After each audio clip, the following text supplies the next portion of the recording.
Before we begin, drop a comment below with your country and what time it is right now where you're watching. Whether it's sunrise in Nairobi, midnight in New York, afternoon in Canada, or evening in France, I want to know. Don't just sit back. Tell me where in the world you are. Now let's dive into the story.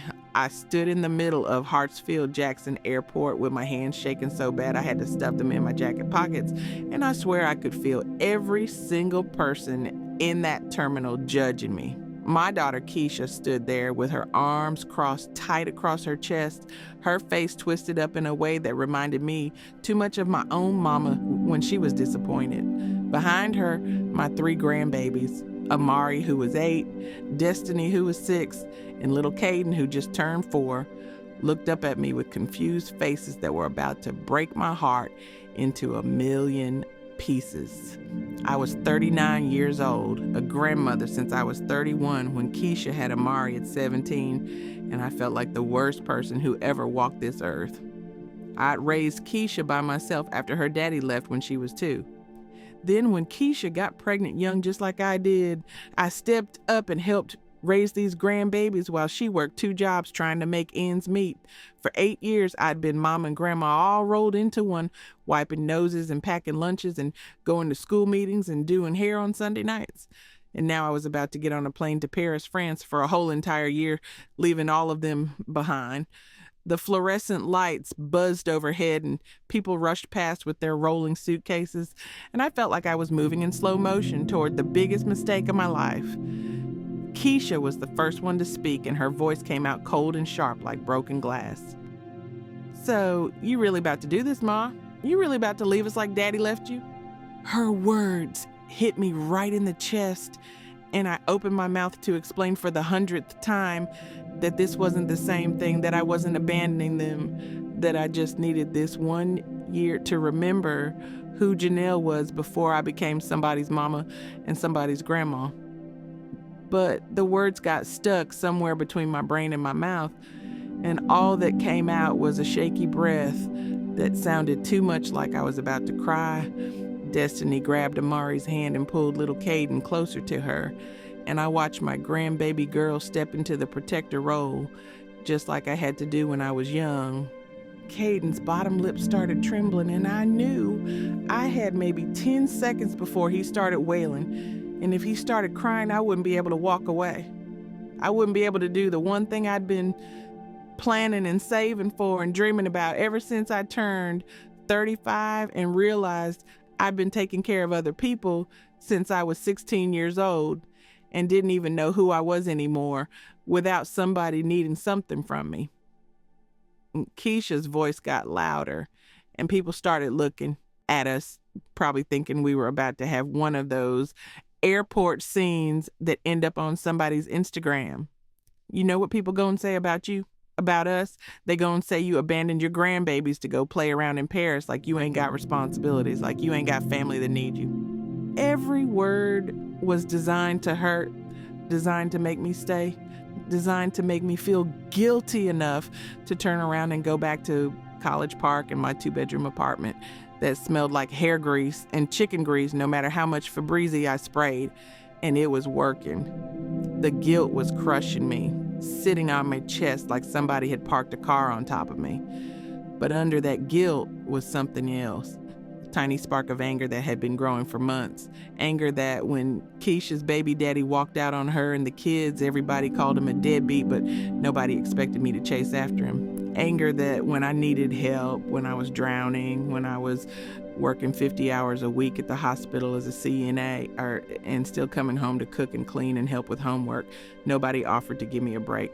Anger that everybody expected me to sacrifice everything forever and never ask for nothing for myself. I knelt down in front of my grandbabies, my knees hitting that cold airport tile. And I pulled all 3 of them into my arms and held them so tight I could feel their little hearts beating against my chest. Amari was trying to be strong, trying to be the big cousin, but I could feel him shaking. Destiny was crying quietly, tears rolling down her cheeks. And Kaiden wrapped his little arms around my neck and whispered, "Gamma, don't go," in that baby voice that still couldn't say his R's right. I breathed in the smell of their hair, the coconut oil I'd used on them just this morning, the kids' sweat from running around the airport, the cherry lip gloss Destiny had snuck from her mama's purse. I memorized every detail because I knew this moment was going to haunt me for the rest of my life, no matter what happened. I love y'all more than anything in this world, I whispered, and my voice was cracking into a million pieces. And Gamma's coming back. I promise you I'm coming back. I just need to go do something for me, just this one time. Can y'all understand that? But they couldn't understand. How could they? They were babies, and all they knew was their Gamma was leaving, just like everybody else eventually leaves. I stood up before I could change my mind, before the guilt could root me to that spot forever, before Keisha could say one more thing that would break me completely. I grabbed the handle of my suitcase, that same suitcase I'd bought from Ross for $39 after I'd paid for my plane ticket and my first month's rent in a studio apartment in Paris that I found on some website that might have been a scam, but I was desperate enough to risk it. My boarding pass was crumpled and damp with sweat in my other hand. Gate E7, Paris Charles de Gaulle. One way. I started walking, and every step felt like I was dragging chains behind me, like the airport floor had turned to quicksand trying to pull me back. I didn't look back because if I looked back, I would see Amari trying not to cry, Destiny holding Kaiden while he screamed for me, and Keisha shaking her head with that look of disgust and disappointment that said I was no better than her daddy, who walked out on us 21 years ago. I made it to security, showed my ID with hands that wouldn't stop shaking, took off my shoes, put my bag on the belt. I walked through the metal detector and everything was beeping, and I realized I'd forgotten to take off my necklace, the one Amari had made me for Mother's Day 3 years ago with plastic beads that spelled out Best Gamma. I stood there while the TSA agent wanded me, and I could hear Kaiden screaming Gamma from somewhere behind me, his voice getting smaller and smaller. I grabbed my bag from the other side, and I kept walking toward Gate E7, toward Paris, toward a version of myself I'd buried so deep under motherhood and grandmotherhood that I wasn't sure she even existed anymore. The voice kept calling. I kept walking, and somewhere between security and my gate, I realized I'd just done the bravest and most selfish thing I'd ever done in my 39 years of life, and I had no idea if I was saving myself or destroying my family. 6 months before that airport, I was standing in my kitchen at 2 a.m. staring at a sink full of dishes that had been sitting there for 4 days because I'd worked 3 double shifts in a row at the nursing home and hadn't had the energy to even look at them. The water had gone cold and scummy, and I could see roaches starting to circle, those Atlanta roaches that are big as your thumb and don't care if you're watching them. I'd just gotten home from wiping old people's bottoms and listening to them call me out my name and complain about their food for 12 hours straight. My feet were so swollen, I couldn't get my shoes off without sitting down. My back was screaming, and I still had to get up in 5 hours to get the grandbabies ready for school because Keisha had to be at her job at the call center by 7. Amari had texted me at midnight saying he needed poster board for a project due today, which meant I'd have to drag myself to Walmart at 6 a.m. Destiny had failed another spelling test, which meant I needed to find time to sit with her and practice, even though I was so tired I could barely spell my own name. And Kaiden had been having nightmares about monsters crawling into my bed every night and kicking me in his sleep until I gave up and moved to the couch that had a spring poking through that dug into my hip. I was 39 years old, and I felt like I was 109. That's when I saw it. A magazine somebody had left in the break room at work, one of those glossy travel magazines with pictures that looked too perfect to be real, like they were painted instead of photographed. Paris was on the cover, the Eiffel Tower all lit up at night, golden and glowing like heaven itself. I picked it up while I ate my sad turkey sandwich on bread that had been in the fridge too long. And I flipped through pages of cafes and cobblestone streets and black women, beautiful black women with their natural hair and flowing dresses, walking along the Seine River, looking free and unbothered. I read about artists and writers who went to Paris to find themselves, to create, to live lives that weren't just about surviving paycheck to paycheck. And something inside me that I'd kept locked up tight since I was 16 years old and found out I was pregnant with Keisha. Something in me cracked wide open. I wanted that. I wanted to walk down a street where nobody knew I was Janelle the CNA or Keisha's mama or Amari and Destiny and Kaiden's grandma who always had snacks in her purse and Band-Aids in her car. I wanted to sit in a cafe and drink real coffee, not the burnt stuff from the gas station. I wanted to remember what it felt like to just be Janelle, just me, before life got hard and stayed hard for 23 years straight. I took that magazine home and hid it under my mattress like it was drugs or something illegal, like it was evidence of a crime I was about to commit. For weeks, I pulled it out late at night when the babies were asleep and Keisha had gone back to her own place, and I had the apartment to myself for a few precious hours. I Googled how to move to Paris when you broke, and cheap apartments in France, and can grandmas take a break from grandkids? That last search made me feel sick to my stomach, but I did it anyway. I found forums where other black women talked about taking sabbaticals and finding themselves and choosing themselves first for once in their lives. Some people in the comments called them selfish. Some people called them heroes. I didn't know which one I was. I just knew I was drowning. And if I didn't come up for air soon, there wouldn't be nothing left of me to save. I started picking up every extra shift I could get at the nursing home, working doubles and triples until my supervisor, Miss Paula, pulled me aside and said, "Girl, you trying to kill yourself? Slow down before you end up as one of the patients." But I couldn't slow down. I was saving every extra dollar in a Folgers coffee can in the back of my closet, behind the winter coats I never wore because Atlanta winters ain't nothing. I told myself I was just saving for emergencies, but I knew the truth. I was planning my escape. The moment I knew for sure came on a Tuesday in March that I'll never forget.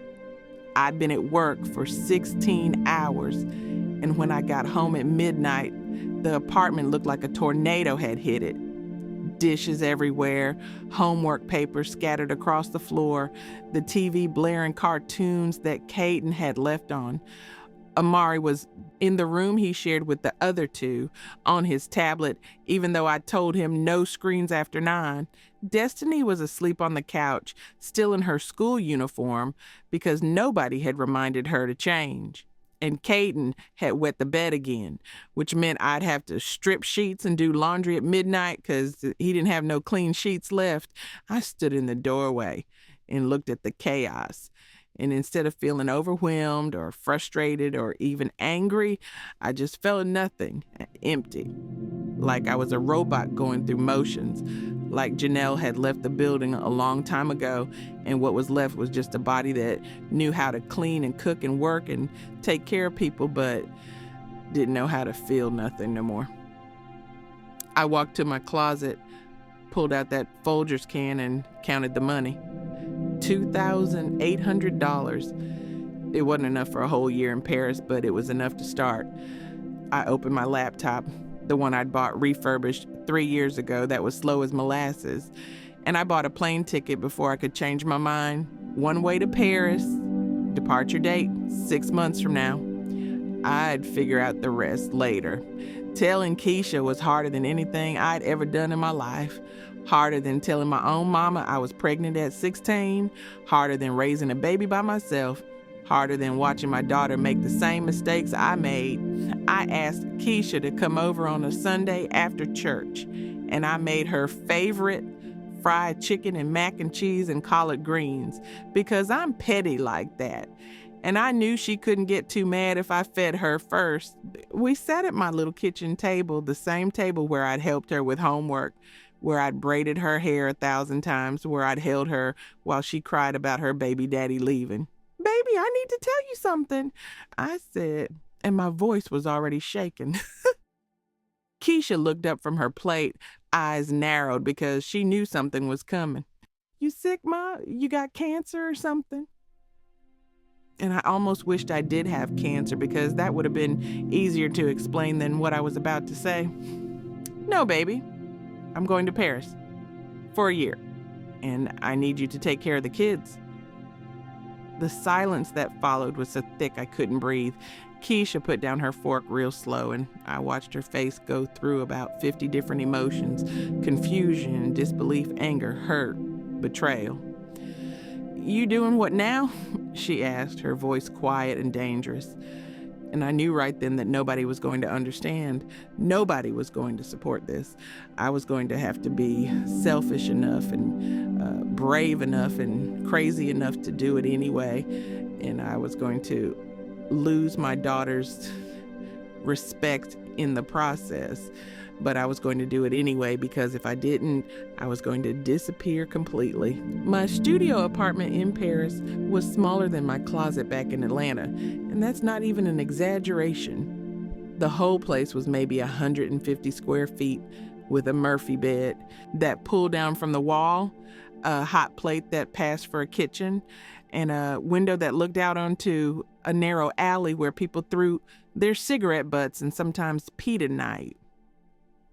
The bathroom was down the hall, shared with 5 other people, and the shower situation was one of those European setups where the water just sprays everywhere and you have to squeegee the floor when you're done, or the lady downstairs will bang on her ceiling with a broom. I sat on the edge of that Murphy bed my first night in Paris and looked around at the peeling wallpaper and the radiator that made noises like somebody was trapped inside it trying to get out. And I thought, Janelle, what the hell have you done? I'd left my grandbabies. I'd spent almost all my savings on a plane ticket and rent for a place that smelled like old cheese and Gauloise cigarettes. I was in a city where I didn't speak French beyond bonjour and merci, didn't know a single soul, and couldn't even figure out how to lock the front door of the building. My phone kept buzzing with messages from Keisha and voicemails from the kids, but I couldn't bring myself to look at them yet. Not tonight. Tonight I needed to sit in this tiny room that cost more per month than my whole apartment in Atlanta and just breathe without nobody needing nothing from me. The first few days in Paris were brutal in ways I never expected. I thought I'd be homesick in the crying into my pillow kind of way, but instead I was homesick in the way where everything felt wrong and foreign and like my skin didn't fit right. I went to the grocery store, Monoprix they called it, and couldn't read none of the labels. So I ended up buying stuff that I thought was one thing, but turned out to be something completely different. I bought what I thought was milk, but it was some kind of cream that was thick as pudding. I bought what I thought was chicken breast, but it was rabbit. And when I realized it, I almost threw up. I tried to order coffee at a cafe, and the man behind the counter looked at me like I'd asked him to solve a math problem, even though I was pretty sure I'd said cafe, which is basically the same in English. He gave me an espresso so small and strong I thought it was going to burn a hole through my stomach. I missed Waffle House. I missed my car. I missed being able to run to CVS at midnight if I needed to. I missed my grandbaby so much it felt like somebody had reached into my chest and pulled out my heart and left a hole that wouldn't stop aching. I cried myself to sleep that first week, curled up in that Murphy bed, wondering if this was the biggest mistake of my life. But then on day 5, something changed. I woke up early because my body was still on Atlanta time, and I decided to go for a walk before the city woke up.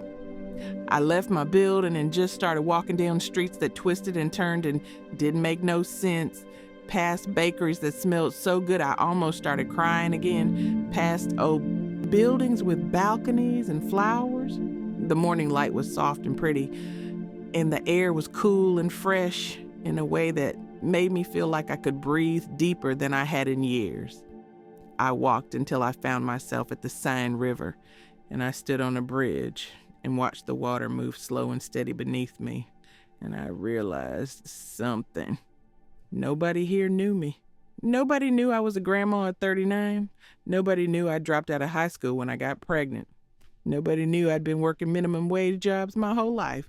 Nobody knew I was supposed to be taking care of 3 kids and a daughter who resented me. I was just a black woman standing on a bridge in Paris. And for the first time since I was 16 years old, I felt free. Not happy yet, but free. And that freedom felt like the first sip of cold water after walking through a desert.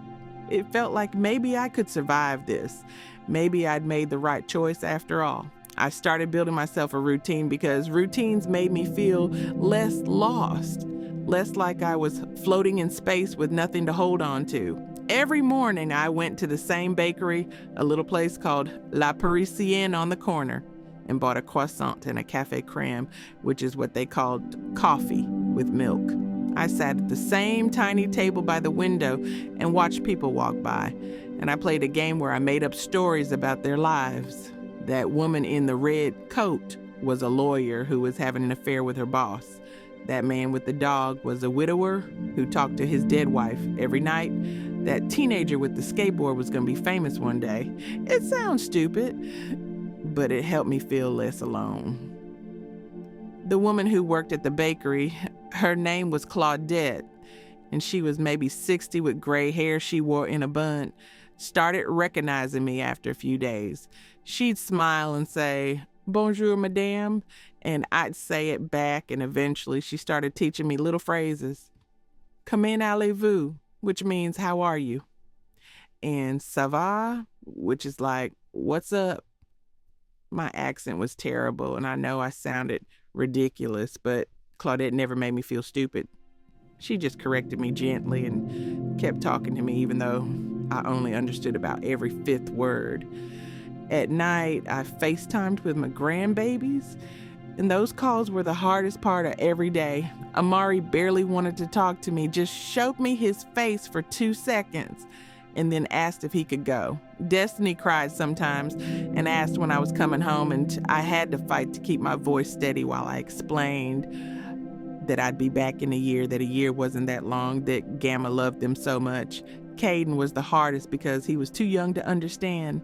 He'd hold up toys and show me his drawings and ask me to come over right now. And when I explained I was far away in Paris, he'd say, "Then come home, Gamma, just come home." And I'd have to get off the call before he saw me crying. Keisha barely spoke to me, just handed the phone to the kids and walked away. And I could feel her anger and disappointment through the screen like it was a physical thing trying to choke me.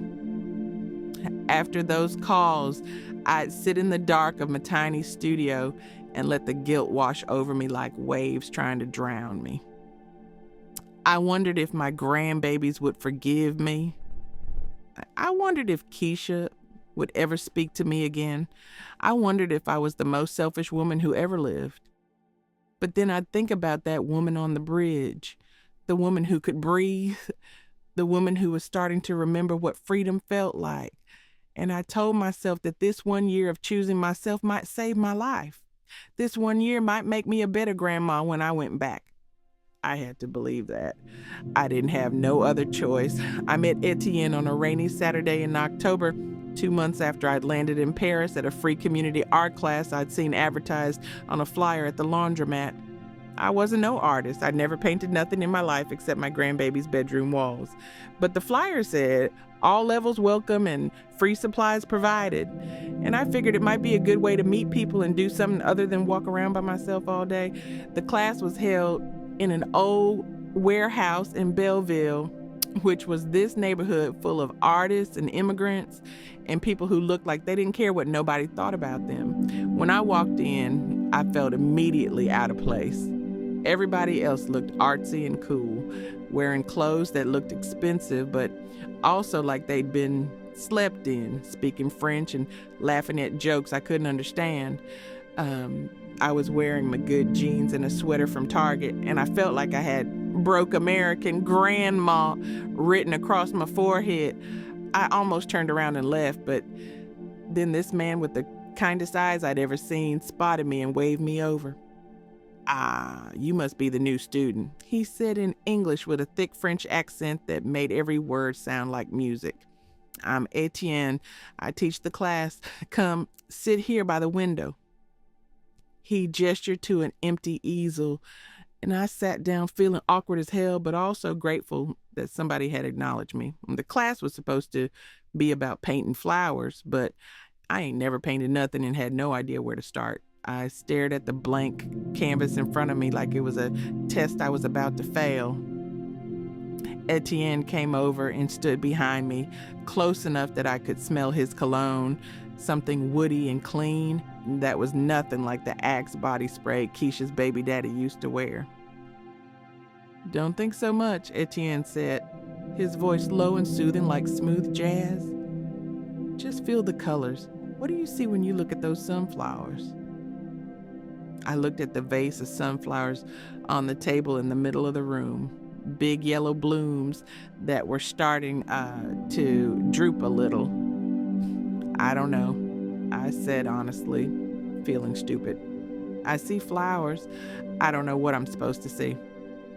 Etienne laughed, and it was a warm sound that made my shoulders relax for the first time since I'd walked in. "There is no supposed to in art," he said. "Art is about what you feel, not what you think you should feel. Close your eyes. What do those flowers make you feel?" I closed my eyes and thought about it. The flowers reminded me of the ones my mama used to grow in the backyard when I was little, before life got hard. They reminded me of summer and childhood and a time when I wasn't responsible for nobody but myself. "They make me feel hopeful, I guess," I said, opening my eyes. Etienne smiled like I had said something profound. "Good, paint that." Over the next few weeks, I kept coming back to that class every Saturday, and every time I showed up, Etienne made a point to spend extra time with me, helping me mix colors and showing me how to hold the brush and telling me to stop being so afraid of messing up. He never made me feel dumb for not knowing nothing about art. He just encouraged me to keep trying, to trust my instincts, to let myself feel whatever came up. I started looking forward to Saturdays, not just because of the painting, but because of the way Etienne looked at me, like I was interesting, like I was worth knowing, like I was more than just somebody's mama or grandma.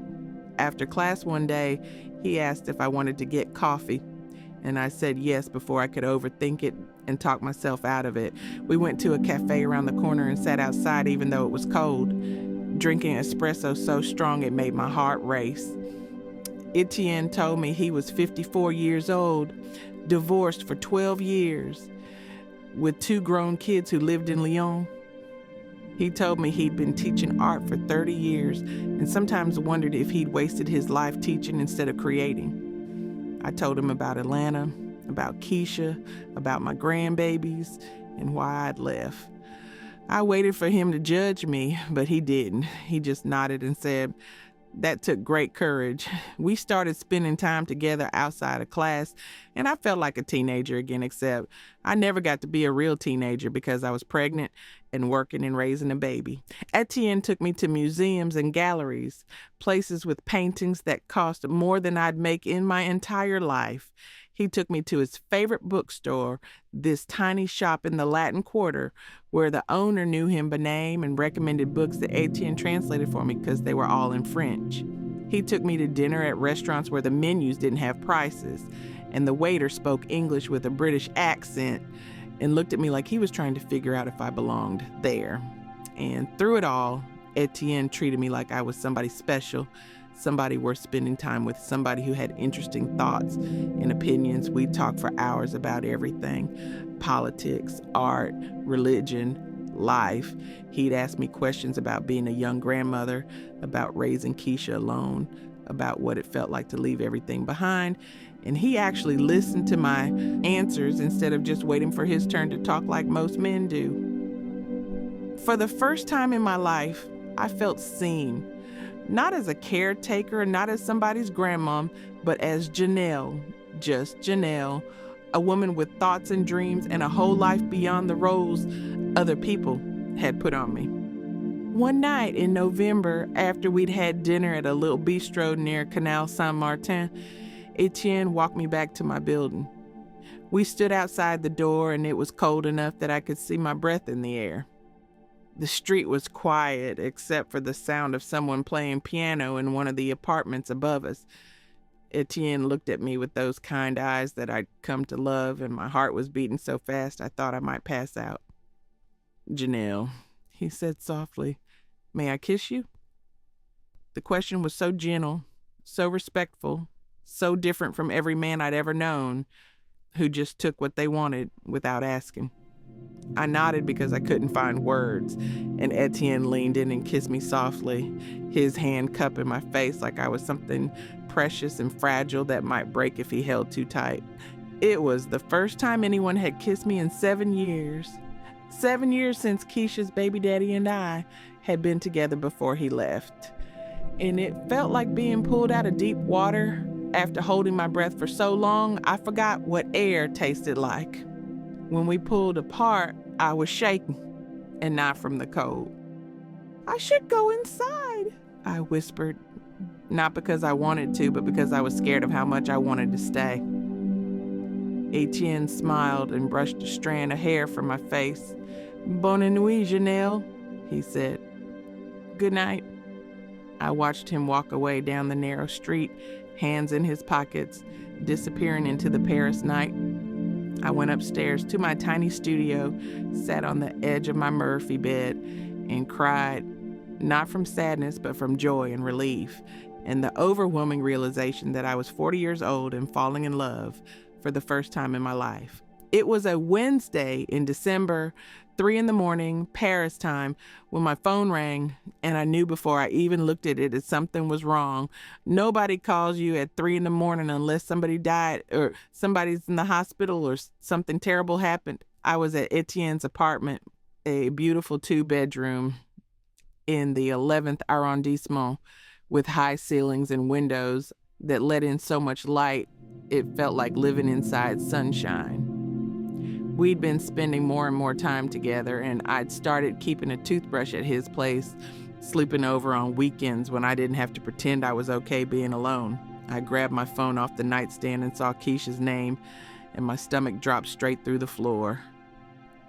I answered, and before I could even say hello, I heard Amari crying in the background. Not little kid crying, but that deep, gut-wrenching sobbing that meant something was really, really wrong. "Ma, you need to come home right now," Keisha said, and her voice was shaking with anger and fear all mixed together. Amari got jumped after school. Some boys robbed him for his shoes, beat him up real bad. He got a concussion, a broken nose, 2 black eyes. We at Grady Hospital right now, and he's asking for you. He keeps saying, "Where's Gamma? I want Gamma." "So I'm asking you, Ma, when you coming home?" The room started spinning, and I felt like I might throw up right there in Etienne's bed. "Is he okay? Did they catch the boys? How bad is it?" The questions came tumbling out of my mouth faster than Keisha could answer them.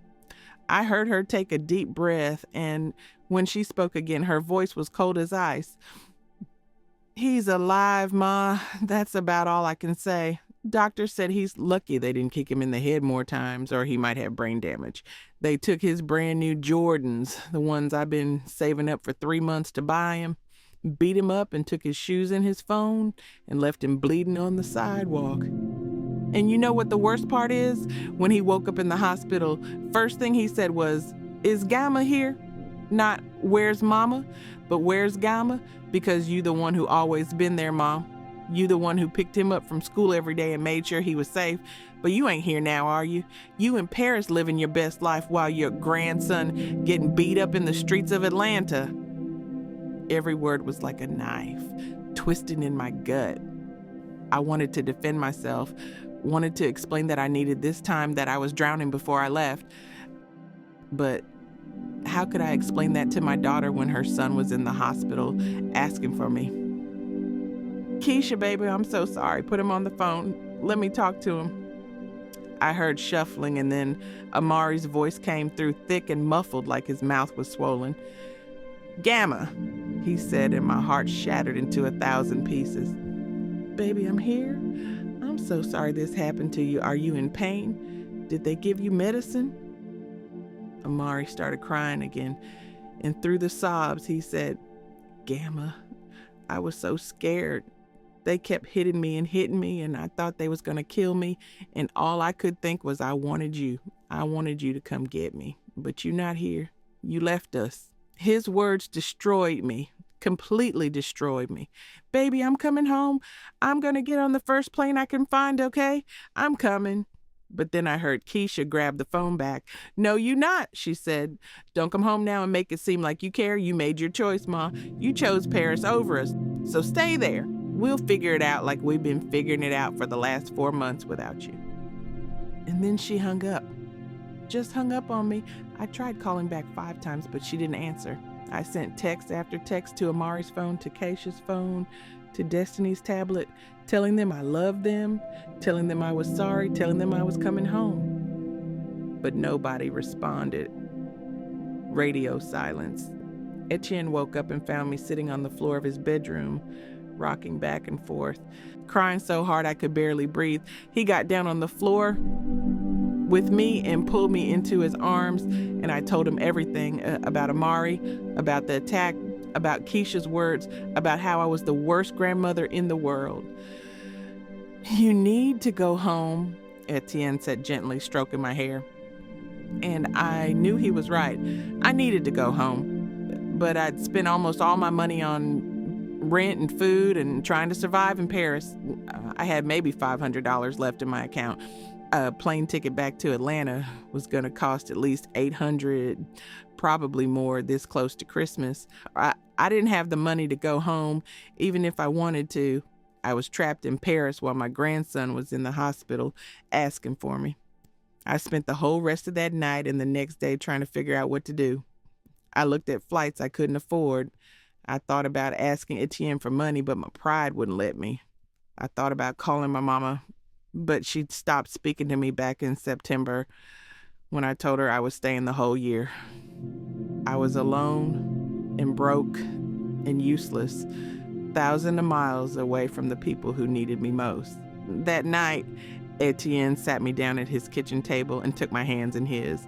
Janelle, he said, I want to buy you a plane ticket home.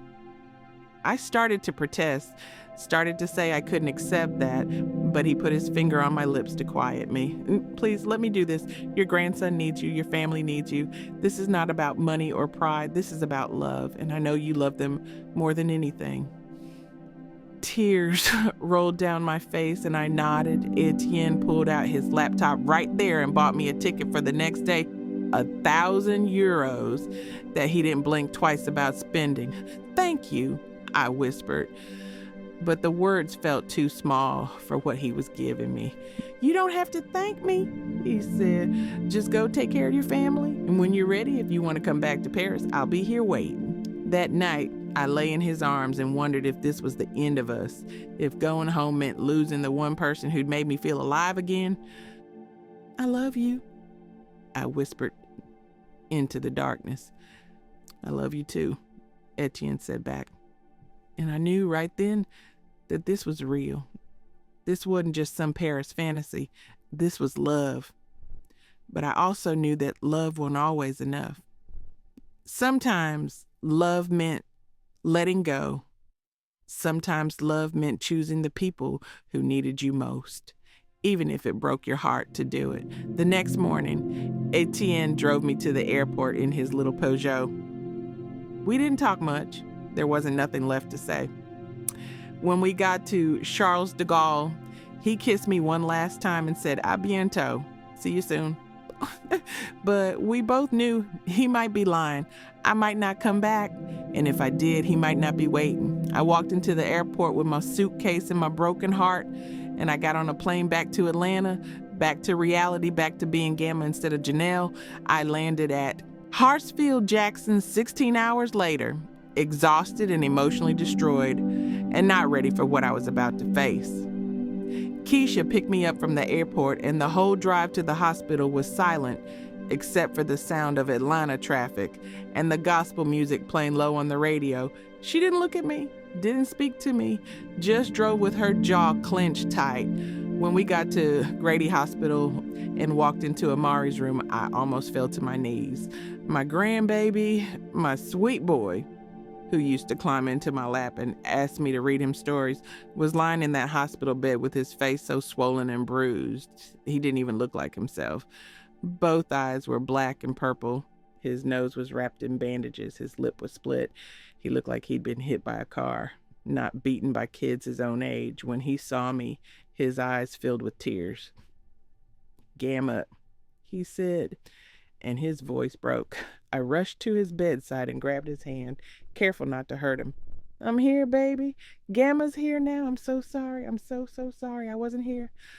Amari started crying, and I climbed into that hospital bed with him. Didn't care if the nurses yelled at me. And I held him as gently as I could while he sobbed into my shoulder. "I thought you forgot about us," he cried. "I thought you loved Paris more than you loved us." And those words cut deeper than anything Keisha had said, deeper than any guilt I'd felt, because they came from a child who I'd helped raise since he was born. I stayed at that hospital for 3 days straight while Amari recovered. The doctor said he'd be okay physically, but they were worried about trauma, about how this kind of violence affects kids. They recommended therapy, which cost money Keisha didn't have. I slept in a chair next to Amari's bed, holding his hand while he slept, watching him have nightmares about the attack. Destiny and Kaiden came to visit, and they clung to me like I might disappear again any second. Destiny had grown so much in 4 months, her face losing that baby fat, starting to look more like a young lady than a little girl. Kaiden didn't want to leave my lap, kept asking if I was staying now, if I was done with Paris. And I didn't know how to answer him because I didn't know myself. Part of me wanted to stay, wanted to never leave them again. But another part of me, the part that had found freedom and love and herself in Paris, that part was screaming that if I stayed in Atlanta, I'd disappear again. I'd go back to working doubles at the nursing home, back to being exhausted and empty, back to being everybody's caretaker and nobody's priority. I'd lose Etienne, I'd lose Janelle, and I didn't know if I could survive that. On the 4th day, when Amari was released from the hospital, Keisha and I finally had the conversation we'd been avoiding. We were sitting in her living room in her Section 8 apartment in South Atlanta, watching the kids play video games in the other room. Keisha turned to me and said, "So, you going back just like that? Direct and cold." I took a deep breath. "I don't know," I admitted. "I bought a round-trip ticket. I got 4 more months left on my lease in Paris. I met someone there, Keisha, a good man who treats me like I matter. And I found myself there. I found out who Janelle is when she's not taking care of everybody else. I don't know if I can give that up."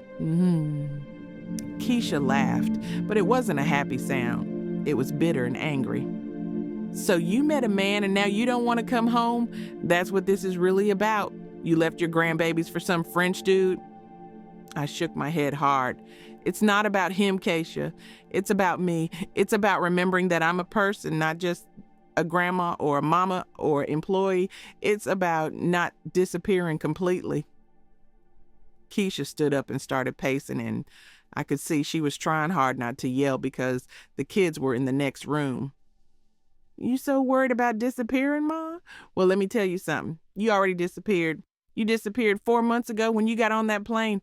We've been here struggling without you, and you've been in Paris falling in love and finding yourself. Must be nice." We argued for an hour, going in circles, both of us hurt and angry and unable to understand each other's perspective. Finally, Keisha said something that stopped me cold. "You know what, Ma? Do whatever you want. Go back to Paris. Stay here. I don't care no more. But if you go back, don't expect to come back in 4 months and have everything be the same. Don't expect these kids to trust you again. Don't expect me to forgive you. You leaving again would prove that you care more about yourself than you care about us. And if that's who you are, then I need to stop expecting different." Her words hung in the air like smoke, and I didn't know what to say because maybe she was right, maybe I was selfish, maybe choosing myself did mean I didn't love them enough, but also maybe that wasn't fair. Maybe I could love them and still need to take care of myself. Maybe those two things didn't have to be mutually exclusive. I thought about my own mama, who sacrificed everything for me and my siblings, who worked 3 jobs and never complained, who never took a vacation or bought herself nothing nice or did nothing for herself. And she died at 56, exhausted and used up, having never lived a day for herself. I didn't want that to be my story, but I also didn't want to lose my family. So where did that leave me? I spent the next 2 weeks in Atlanta trying to figure out what to do. I stayed with Keisha and helped out with the kids, taking them to school and making dinner and doing all the things I used to do. And it felt good in some ways. Felt good to hold Kaiden when he had nightmares. Felt good to help Destiny with her spelling words. Felt good to sit with Amari and listen to him talk about the attack and his fears about going back to school. But it also felt suffocating in ways I hadn't remembered. The apartment was too small and too loud. Keisha was stressed and short-tempered all the time. Money was tight and getting tighter. The nursing home called and asked if I wanted my job back, and I went in for one shift and remembered exactly why I'd left. The disrespect, the exhaustion, the feeling of being invisible and unappreciated. By the end of that 2 weeks, I knew I couldn't stay. Not permanently, not forever. I needed to go back to Paris, at least to finish out my lease, at least to say a proper goodbye to Etienne, at least to give myself time to figure out what came next. But I also knew that going back meant risking everything with Keisha and the kids. It meant they might never forgive me. It meant choosing myself again, even when everyone was telling me that was the wrong choice. And as I sat on Keisha's couch late one night, listening to my grandbabies breathe in their sleep in the next room, I made my decision. I was going back to Paris, not forever, but for now. And whatever happened after that, I'd have to find a way to live with it. I told Keisha 2 days before my flight back to Paris, and the fight we had was the worst one we'd ever had in our entire relationship as mother and daughter. She called me selfish, called me a terrible grandmother, called me worse than her daddy, who at least had the decency to never come back once he left. She told me I was choosing some man over my own blood, choosing my little Paris fantasy over real life, choosing myself when that wasn't an option for mothers and grandmothers. "You don't get to do this," she screamed at me, and the kids were in the next room hearing everything.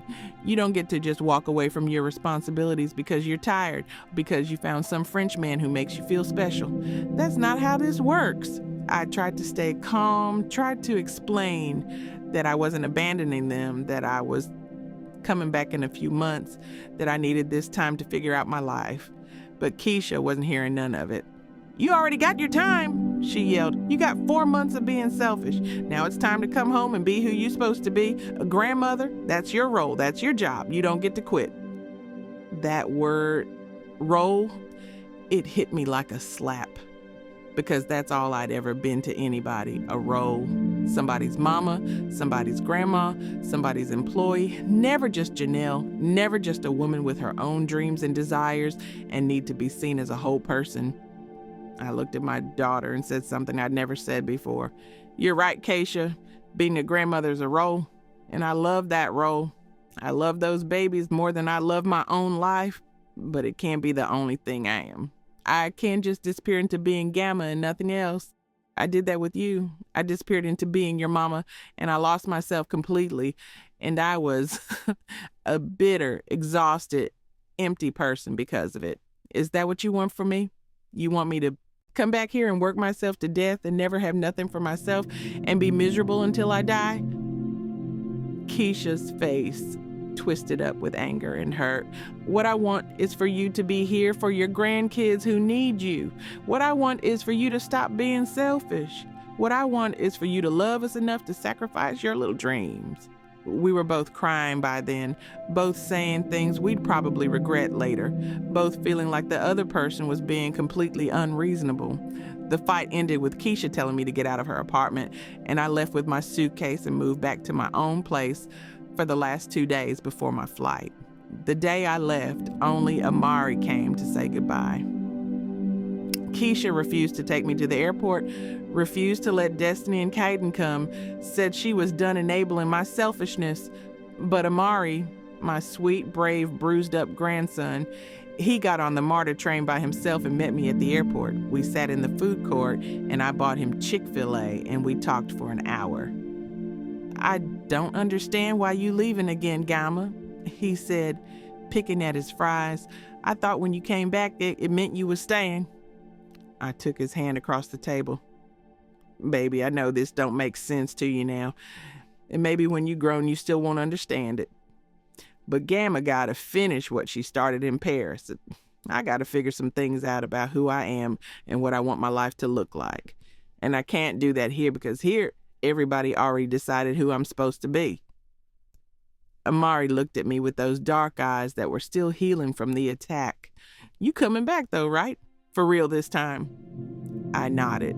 I promise you, baby, in 3 months I'm coming back. And when I come back, I'll have figured out how to be a better grandma to y'all. A grandma who's not always tired and stressed and empty. Amari hugged me tight and I held on to him like he was a life raft. I love you, Gamma, he whispered. I love you too, baby, more than you'll ever know. I got on that plane back to Paris with a heart so heavy, I felt like it might pull me straight through the floor. I cried the entire 9-hour flight, ugly crying that made the woman next to me uncomfortable enough to ask the flight attendant to move her. When I landed at Charles de Gaulle, Etienne was waiting for me with flowers, and when I saw him, I ran into his arms and just sobbed. He held me in the middle of that airport while travelers walked around us, and he didn't ask questions, didn't demand explanations, just held me until I could breathe again. We went back to his apartment and I told him everything about Amari, about the fight with Keisha, about how I felt like I was being torn in half and there was no way to make everybody happy.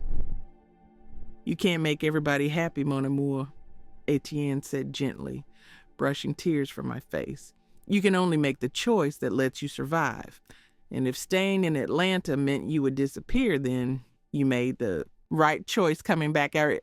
But I didn't feel like I'd made the right choice. I felt like I'd made an impossible choice, like I'd chosen between my own life and my family's happiness. And there was no version of this where everybody came out okay. Over the next few weeks, I fell into a depression that scared me. I barely left Etienne's apartment. I stopped going to art class. I stopped exploring Paris. I just lay in his bed and stared at the ceiling and felt the weight of my guilt crushing me. Etienne was patient and kind, bringing me food and holding me when I cried, but I could see the worry in his eyes. And one night, he sat me down and said, Janelle, I love you, and us, but you can't keep living like this. You're here in Paris, but you're not really here. Your heart is in Atlanta with your grandchildren, and that's okay. But you need to figure out what you're going to do about it, because this limbo you're in, it's destroying you. He was right. I couldn't keep living split between two worlds, loving people in two different continents, trying to be two different versions of myself. Something had to change. I had to make a real decision, not just for 3 months, but for my life. Did I want to stay in Paris? Did I want to go back to Atlanta permanently? Was there some way to have both? I spent days thinking about it, praying about it, writing in my journal, trying to figure out what the right answer was. And slowly an idea started forming in my mind, an idea that was crazy and ambitious and probably impossible, but it was also the only solution I could think of that didn't require me to sacrifice everything. What if I brought my family to Paris? The idea of bringing my grandbabies and Keisha to Paris seemed impossible at first. How would I afford it? Where would they live? What about school? What about Keisha's job?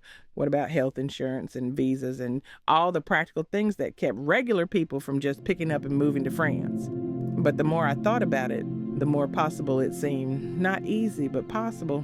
I started research and spending hours at the library using the computers, Googling things like moving to France with children and American families in Paris and jobs for English speakers in France.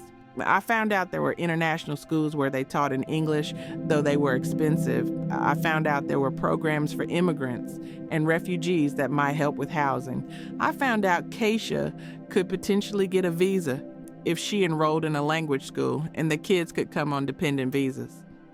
It wouldn't be simple, but it could work. Maybe. The more I researched, the more excited I got. This could be the answer. This could be the way to have both, to keep the life I'd built in Paris and to have my family with me, to not have to choose between being Janelle and being Gamma. I called Keisha one night, and miracle of miracles, she actually answered. We hadn't spoken in 3 weeks, and the silence between us on the phone was thick and uncomfortable. "Hey, baby," I said, my voice shaking. "I know you're still mad at me, and you got every right to be, but I need you to hear me out on something. I got an idea." I told her my plan about bringing her and the kids to Paris, about the schools and the housing, and how we could make it work. At first, Keisha was silent, and I thought she'd hung up on me. Then she laughed, but it wasn't a happy laugh. "Are you out of your mind, Ma? You want me to move to France? I don't speak French. I don't know nobody there. I got a job here. I got family here. My whole life is here. And you want me to just pack up my kids and move across the ocean because you decided you like Paris better than Atlanta?" I tried to explain that it wasn't about liking Paris better. It was about building a life that worked for all of us, a life where I didn't have to choose between myself and them. But Keisha wasn't having it. "You know what your problem is, Ma? You think there's some magical solution where you get everything you want and nobody has to sacrifice nothing, but that's not real life. Real life is making hard choices. And the hard choice you need to make is coming home and being here for your family, not dragging us to Paris because you can't let go of your fantasy." We argued for an hour, and I got nowhere with her. She hung up on me eventually, and I was left feeling defeated and stupid for even thinking my plan could work, but I couldn't let it go. Over the next few weeks, I kept researching, kept planning, kept figuring out the logistics of how this could work. I talked to Etienne about it, and he was supportive but cautious. "It's a beautiful idea, mon amour," he said, "but your daughter has to want this. You can't force her to leave her life." He was right, but I wasn't ready to give up yet. I started saving money again, picking up a few cleaning jobs for cash under the table. I contacted international schools and got information about scholarships. I looked into bigger apartments, places that could fit 5 people. I made spreadsheets and budgets and plans, and slowly the impossible started to feel possible. One night, I sent Keisha an email with all my research attached. Information about schools, about housing assistance programs, about jobs she could do, about how the healthcare was actually better in France, about how the kids could have opportunities they'd never have in Atlanta. I wrote her a long letter explaining that I wasn't trying to run away from them. I was trying to run toward a better life for all of us. I hit send and prayed she'd at least read it. 2 weeks went by with no response, and I'd given up hope that Keisha would even consider it. But then my phone rang at midnight Paris time, and it was her. "Ma," she said, and her voice was different, softer, less angry. "I read your email. I read all the stuff you sent, and I've been thinking about it, about what life is really like here for us. Amari's scared to go to school every day now because of what happened. Destiny in a school that's overcrowded and underfunded. Kaiden still having nightmares. I'm working 2 jobs and still can barely pay rent. And I'm tired, Ma. I'm so tired. Just like you was tired before you left." She paused, and I held my breath. "So I'm not saying yes, but I'm not saying no either. I'm saying, tell me more. Tell me how this would really work. Not the fantasy version, but the real version." We talked for 3 hours that night, going through every detail, every concern, every fear. I was honest with her about the challenges, the language barrier, the culture shock, the financial stress of moving. But I was also honest about the possibility: better schools, safer neighborhoods, a chance to start over, a chance for all of us to build something new together. By the end of the conversation, Keisha said, "Give me 2 weeks to think about it. Let me talk to the kids, see how they feel, and then I'll give you my answer." I hung up that phone, feeling more hopeful than I'd felt in months. Those 2 weeks were the longest of my life. I couldn't focus on nothing, couldn't sleep, couldn't eat. Everything depended on Keisha's answer. If she said no, I'd have to choose: stay in Paris and lose my family, or go back to Atlanta and lose myself. But if she said yes, if she was willing to take this leap with me, then maybe we could all find a way forward together. I prayed every night, asking God to guide Keisha to the right decision, whatever that was. I talked to Etienne about what it would mean if they came, how our relationship would change, how having 3 kids around would be complicated, how we'd have to navigate being together while I was also being a grandmother. He listened patiently and said, "Janelle, I fell in love with all of you. With the you who is a grandmother, with the you who has responsibilities, with the you who has a complicated family. If they come, we'll figure it out. I'm not going anywhere." That made me love him even more. Finally, after 14 days that felt like 14 years, Keisha called. "Okay," she said simply. "Let's do it." And the kids are excited, especially Amari. He said he wants to go somewhere where he don't have to be scared all the time. So yeah, Ma, let's move to Paris. But if this don't work out, if we get there and it's a disaster, I'm blaming you forever. I started crying so hard I could barely talk. "Thank you, baby. Thank you for trusting me. Thank you for giving us all this chance. I promise you won't regret it."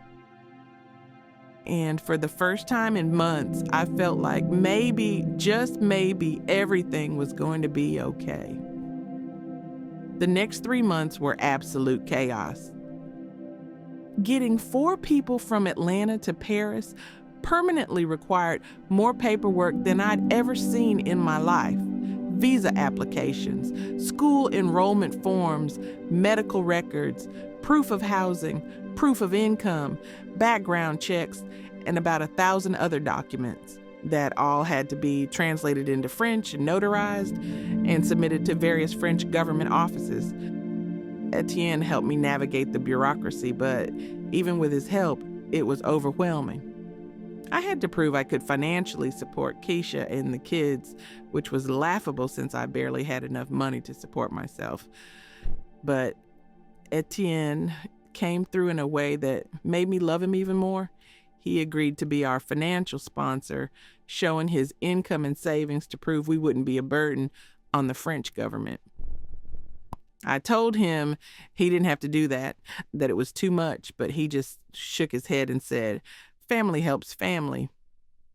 We weren't married, weren't even officially living together, but he was already treating my family like his own. That meant everything to me. Back in Atlanta, Keisha was handling her end of things, giving notice at her jobs, pulling the kids out of school, selling furniture, packing up their lives into boxes. We FaceTimed every day, and I could see the stress on her face, but I could also see something else: excitement. She was scared, but she was also hopeful in a way I hadn't seen in years. The kids were all dealing with it differently. Amari was excited and kept asking questions about Paris, what the food was like, if people really wore berets, if he'd learned to speak French. Destiny was nervous, but trying to be brave, making lists of things she wanted to see and do. Kaiden didn't really understand what was happening, just knew he was going to live with Gamma, and that was enough to make him happy. My own mama, who I'd barely spoken to since I left, called me one day out of the blue. "Janelle, your sister told me you're moving Keisha and the kids to Paris. Is that true?" I confirmed it was true, and I waited for her to tell me I was crazy, to tell me I was making another terrible mistake. But instead she said, I'll be damned. You really doing it. You really building yourself a whole new life." There was something in her voice that sounded almost like pride. "Are you mad at me, Mama?" I asked. She was quiet for a moment, then said, No, baby. I'm not mad. I'm actually a little jealous. I wish I'd had the courage to do something like this when I was your age. You go on and live your life, and you take care of those babies. You hear me?" We both cried on the phone, and it felt like something between us had finally healed. Finding an apartment big enough for all of us was nearly impossible on our budget, but we finally found a 3-bedroom in the 19th arrondissement, which wasn't the fanciest neighborhood, but it was diverse and had good schools nearby. The rent was more than I wanted to pay, but Etienne agreed to help with it temporarily until Keisha could find work. The apartment needed work. The walls were dingy, the floors were scratched, the kitchen appliances were ancient, but it had 3 bedrooms, a real bathroom, and windows that let in light. Etienne and I spent 2 weeks fixing it up. Before Keisha and the kids arrived, painting walls, buying furniture from secondhand shops, making it feel like home. I bought bunk beds for Destiny and Kaiden, a proper bed for Amari, and decorated their rooms with posters and stuffed animals and things that would make them feel welcome. I stocked the kitchen with food I thought they'd like, frosted flakes and peanut butter and grape jelly, American things I had to hunt down in specialty stores. I wanted everything to be perfect when they arrived. I wanted them to feel like this was the right choice, like Paris could be home. The day they arrived, I was so nervous I thought I might throw up. Etienne drove me to the airport at 5 a.m. to pick them up, and I stood in arrivals with a sign that said, "Welcome home," in big letters, bouncing on my toes like a kid waiting for Christmas. When they finally came through those doors, Keisha looking exhausted, Amari with a backpack bigger than him, Destiny holding Kaiden's hand, I ran to them and grabbed all of them in a group hug and just cried. "We're here, Ma," Keisha said, and she was crying too. "We really did it. We're in Paris." I held them tight and whispered, "Thank you," over and over, thanking God, thanking Keisha for trusting me, thanking the universe for giving us this chance. Etienne hung back, giving us our moment, but when Kaiden noticed him, he ran over and said, "Are you Gamma's boyfriend?" And everyone laughed. Etienne knelt down and said, "Yes, I am, and you must be Kaiden. Your Gamma talks about you all the time."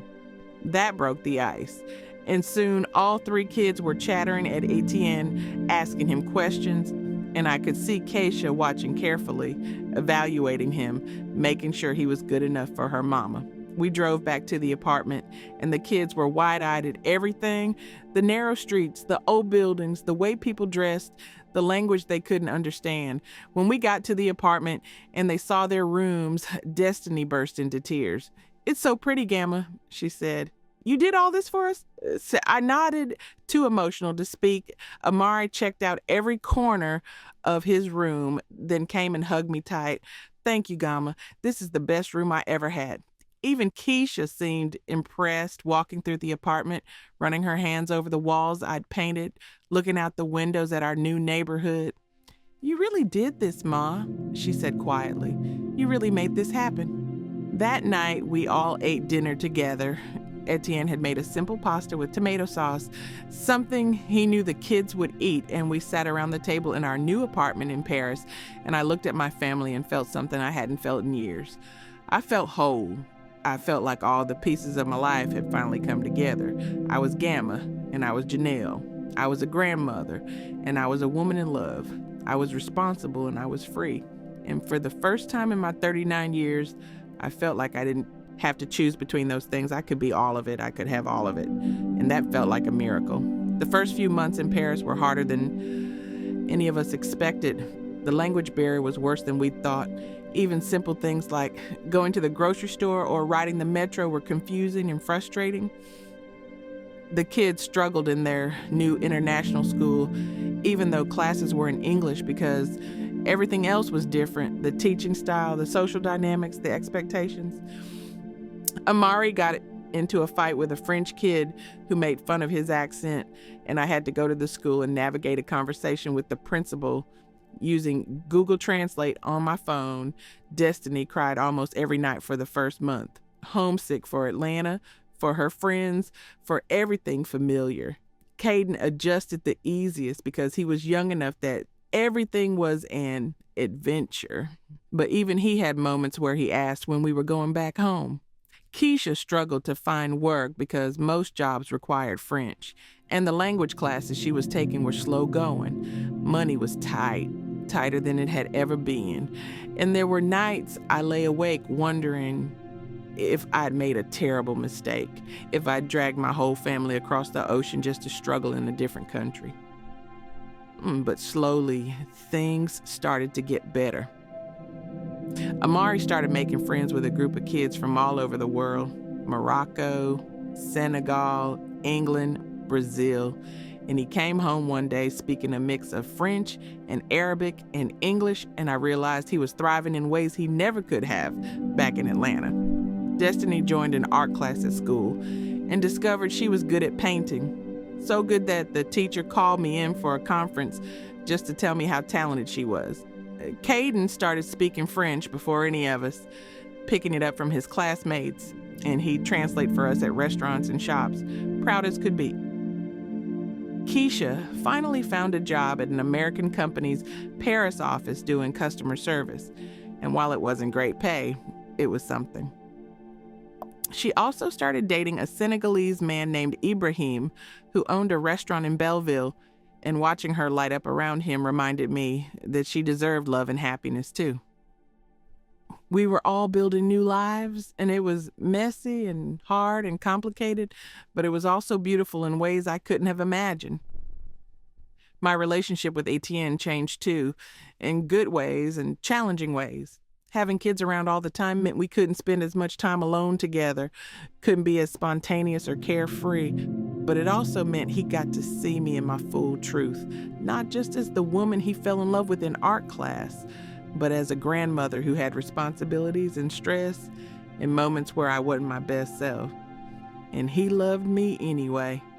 He showed up for us in ways that amazed me, helping Amari with his homework, teaching Destiny to paint, playing with Kaiden when I was too tired, cooking dinner for all of us on weekends, never once complaining about how his life had changed. One night, about 6 months after my family arrived, Etienne proposed to me. We were standing on the same bridge where I'd felt free for the first time, and he got down on one knee and said, "Janelle, you are the bravest woman I've ever known. Will you marry me?" I said yes through tears, and when I told my family later that night, the kids screamed with excitement, and Keisha hugged me and said, "I'm happy for you, Ma. You deserve this." We got married a few months later in a small ceremony at the mairie, the local government office, with just my family and a few of Etienne's friends. I wore a simple white dress I bought at a boutique in the Marais, and Destiny and Kaiden were my flower girl and ring bearer, and Amari walked me down the aisle, which made me cry so hard I could barely say my vows. Keisha stood next to me as my maid of honor, and when the officiant asked if anyone objected, she said, "Not today," and everyone laughed. After the ceremony, we all went to Ibrahim's restaurant and had a feast. Traditional Senegalese food mixed with French dish and American soul food I taught Ibrahim how to make. My mom had sent a video message that played at the reception, and in it she said, "Janelle, I'm proud of you. You took a chance on yourself, and it paid off. You go on and be happy, baby. You earned it." I cried watching that video, realizing that I had her blessing after all, that she understood what I'd been trying to do, even if it took her a while to get there. At the end of the night, surrounded by my family and friends in a restaurant in Paris, married to a man who loved me exactly as I was, I felt complete. I felt like I finally found the life I was meant to live. Looking back now, almost 2 years after I first got on that plane to Paris, I can see that leaving my kids for a year wasn't about abandoning them. It was about saving myself so I could be there for them in a real way.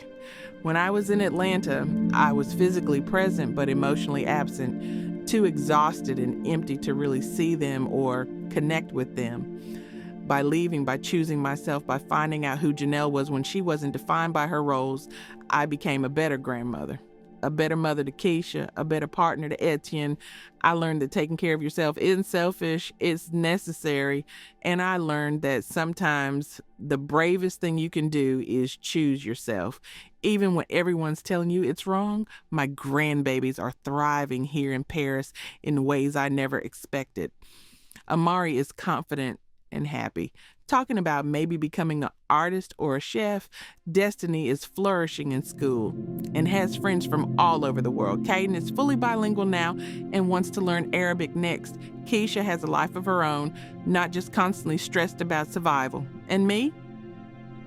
I finished my nursing degree at a French university, and I'm working at a hospital here making more money than I ever did in Atlanta, respected for my skills and experience. I still paint, still take Etienne's art classes, still walk along the sand, and feel grateful for this life I've built.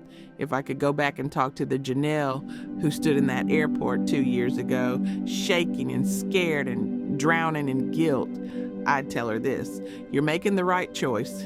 It's going to be hard, harder than you can imagine, and people will judge you and call you selfish and tell you you're wrong. But you're not wrong. You're brave. You're choosing life over slow death. You're choosing to be whole instead of empty. And in the end, everyone you love will be better off because you were strong enough to choose yourself. I found myself in Paris, and I found love too. Love with Etienne, yes, but also love for myself.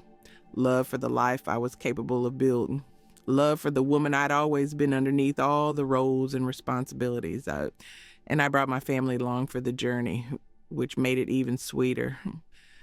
We're all here together, building a life that none of us imagined, in a city that welcomed us and gave us space to become who we really are. And every day I wake up grateful that I was brave enough to leave, grateful that I was strong enough to bring them with me, grateful that I'm finally living a life that feels like mine. That's the real story. Not about leaving, but about coming home to myself and bringing the people I love most along for the ride.